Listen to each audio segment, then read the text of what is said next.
The airport gate was loud with rolling suitcases, echoing announcements, and the restless hum of lives in motion, yet one man sat completely still, as if frozen in a moment that refused to move forward.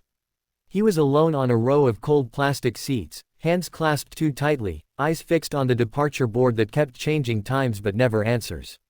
In a place meant for reunions and new beginnings, he looked like someone waiting for something he had already lost. His name was Daniel Harper, a single father worn thin by grief, responsibility, and a promise he wasn't sure he could still keep.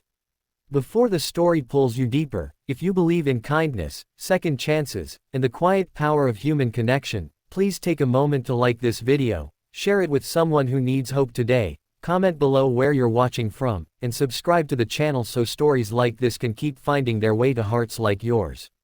Daniel had been a father for 8 years, but he had been alone for 3. His wife, Emily Harper, had died suddenly from an undiagnosed heart condition, leaving behind a silence that never fully lifted.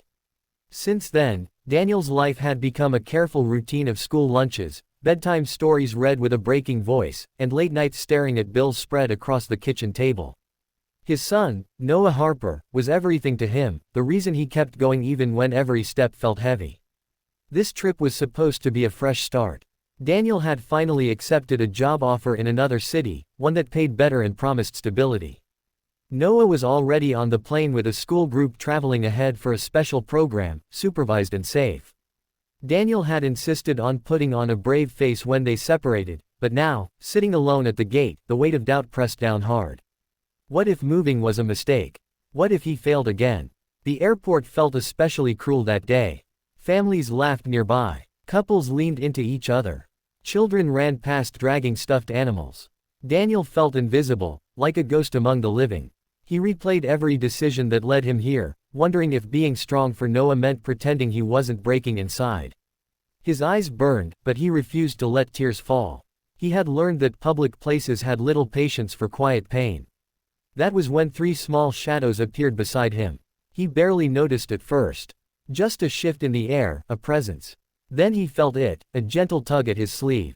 Daniel looked down to see 3 identical girls standing shoulder to shoulder, their matching coats zipped to their chins, their hair tied back in the same uneven ponytails as if done in a rush. They couldn't have been more than 6 or 7 years old.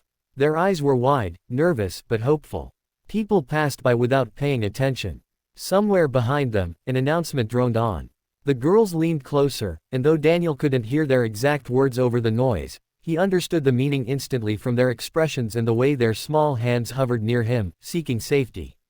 They wanted him to pretend. To be something he wasn't, just for a moment. To be their father. Daniel's first instinct was panic. He looked around for an adult, a mother, a guardian, anyone.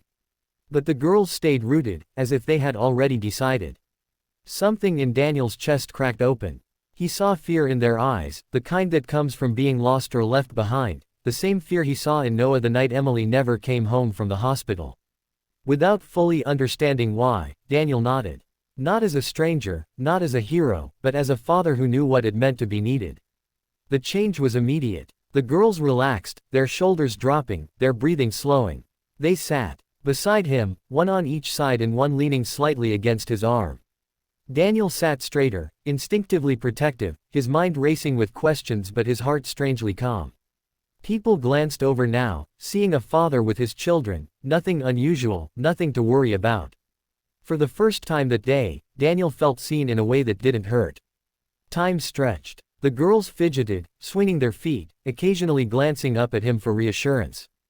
Daniel stayed still, afraid that any movement might break the fragile bubble of safety they had created. He thought about how strange life was, how in his lowest moment, when he felt most alone, he had been chosen by 3 lost children to be their anchor. He wondered what kind of man he had become that this was possible. Eventually, airport security approached, gently and professionally, and within minutes a frantic woman came running down the gate. Her name was Rachel Collins, the girl's mother. She had been delayed at a security checkpoint and arrived breathless, tears streaming, fear written across her face. When she saw her daughters safe, sitting beside Daniel, her legs nearly gave out. She wrapped them in her arms, gratitude pouring out of her in waves that needed no words. Daniel stood slowly, suddenly aware of how empty his arms felt now that the girls were gone. Rachel looked at him with disbelief and relief tangled together. She thanked him again and again, her voice shaking. Daniel tried to brush it off, saying it was nothing, but inside he felt something shift. Before leaving, Rachel paused and asked his name. He told her. She told him hers. It should have ended there, just another airport story, another near miss forgotten by tomorrow. But life, quietly and without warning, had other plans. Months passed. Daniel and Noah settled into their new city. The job was demanding, the days long, but slowly, stability took root. One afternoon, Daniel received an email he almost ignored, thinking it was spam. It was from Rachel Collins. She had tracked him down through a mutual contact at the airport. She said she couldn't forget what he had done, how he had protected her daughters without hesitation. She wanted to thank him properly. Maybe coffee. Maybe just a conversation. Daniel hesitated for days before replying. He wasn't looking for anything. His heart was still bruised, cautious. But something told him to answer. Their first meeting was simple, awkward, and honest. Rachel was a widow too, her husband lost to an accident years earlier. The triplets, Lily, Emma, and Grace Collins, were her entire world.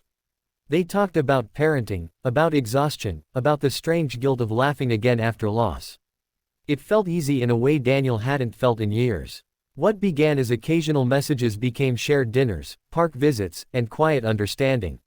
Noah adored the girls. The girls never forgot the man who pretended to be their father when they needed one. Daniel didn't replace anyone. He didn't try to. But slowly, carefully, he built something new from the broken pieces of what had been. Years later, Daniel would sometimes think back to that airport gate. To the man he was then, hollowed out by grief and doubt. He would realize that moment wasn't just about helping 3 lost girls. It was about being reminded of who he was at his core. A protector. A father. Someone capable of love even when he thought he had nothing left to give. If this story touched your heart even a little, if it reminded you that kindness can change lives in the smallest, quietest moments, please take a second to like this video, share it, and leave a comment. Your engagement helps stories like this reach people who need them most. And before this story ends, tell us in the comments one simple act of kindness that changed your life, because sometimes the smallest moments at the most ordinary places become the turning points we never see coming.